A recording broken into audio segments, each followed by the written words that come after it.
I have to ask you, Mm.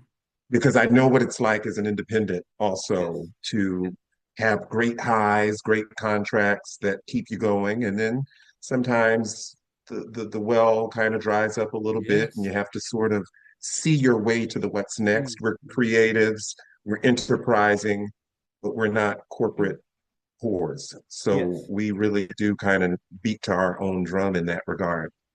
I want to hear the origin story for Soulful Divas. I know Bonnie Raitt has a little bit to do with it, and I Yes. know there's a sample chapter on Natalie Cole that has something to do with it. But just, Yes. I Yes. think for these times, influencers, Mm. creative content folks, Yes. I think there's some testimony in your story that lets us all know that we have the intel at our hands. Mm. And for those of us who lived through real history with many of these icons, our stories might be the only stories left Yeah. to tell in this now digital age where Mm. sometimes they're erasing history. That's right. That's absolutely We could correct. get into that. We won't get into it. But I want to hear We the won't. origin story of Not this your time. book, not this time, Yeah. Soulful Divas, Mm. and how Bonnie Raitt inspired you to write it, who we Yeah, love. well, as you correctly pointed out, Patrick, when one is self-employed and an independent contractor, whatever you want to call it,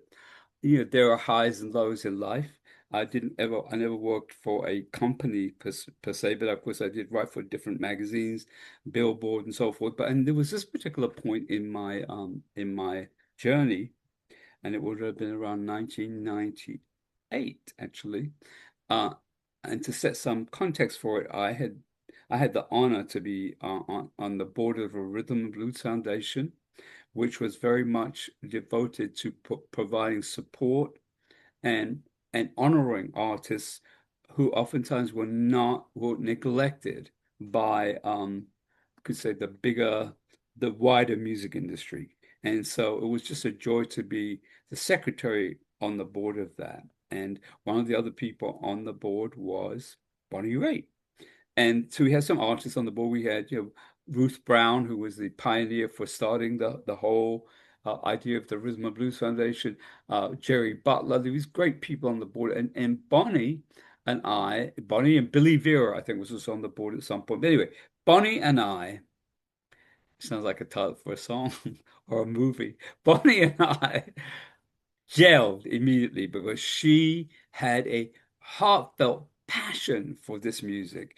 And she always said that the music, the rhythm and blues music that she grew up with, impacted her life in such a way that that's what, influenced her choice to to do what she did.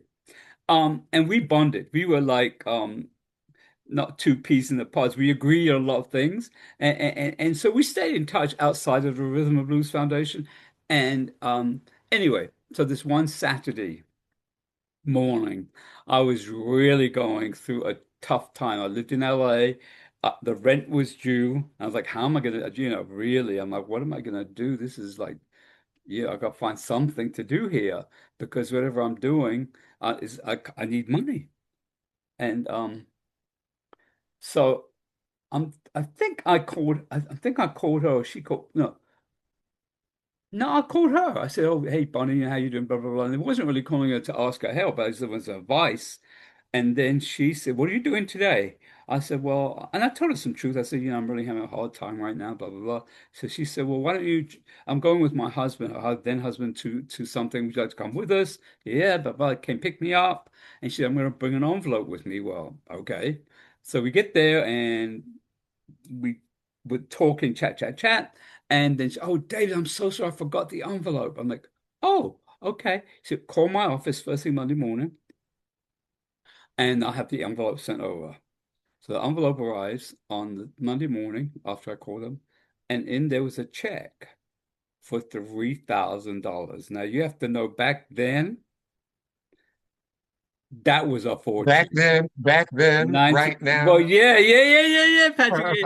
Anyway, so I called her and I said, well, let me know how I can pay you back. She said, there's a gift for all you have done to support and be a champion for rhythm and blues. She said, I know that many people who are writers don't get paid properly. And so I said, well, thank you, Bonnie. I said, well, one thing is I want to share with you something I think I want to do. And she said, what is that? I said, well, I was thinking of doing a book about all the African American women that I have interviewed over the years. And I didn't have a title for it at that moment. She said, oh, Rich, that's a great idea.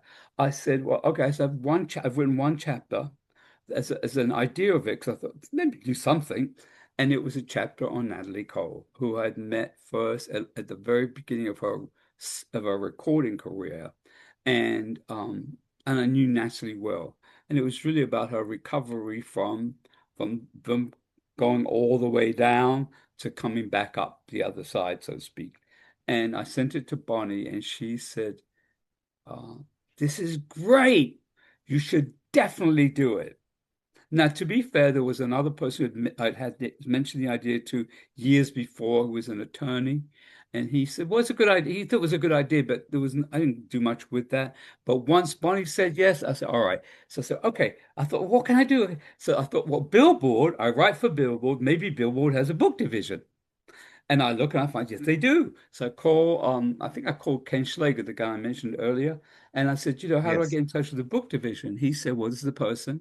There's a guy called, I can't remember Bob Nierkind was the editor, was the main guy at the Billboard Books. I called him. He says, send me the sample chapter, and give me an outline of what you want to do. Within 2 weeks, he said, deal, we're doing it, and that's how the Soulful Divas began really, and then I had to write the book. yeah. And it is a life-changing tone that we want to make sure everybody picks up, finds. You are representing it via your website, That's right. davidnathan.com.